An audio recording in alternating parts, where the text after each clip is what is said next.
మరి అలా నేను అడుగుతున్నా, కేసీఆర్ అప్పు చేసి నిర్మాణం చేసిండు, మరి నువ్వేం చేసినావు?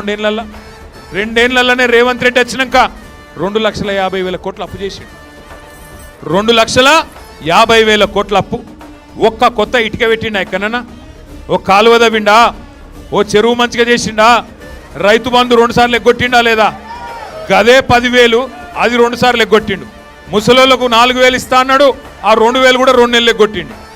నేను ముందే చెప్పిన, అందుకే తులం బంగారం ఇస్తా అని చెప్తే నేను ముందే చెప్పిన, అమ్మ వీళ్ళు బంగారం ఇచ్చేవాళ్ళు కాదు, మెడల పుస్తల తాడు ఎత్తుకపోయేటో లంగలు వీళ్ళని చెప్పిన. నిజంగా కూడా గదే చేసిండు.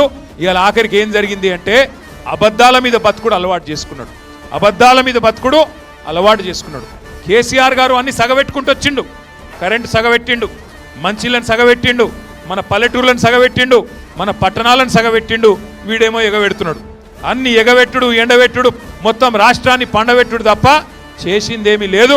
ఈ 2 ఏళ్ళు తెలంగాణకు మాత్రం శటగోపం పెట్టిండు తప్ప చేసిందేమీ లేదు.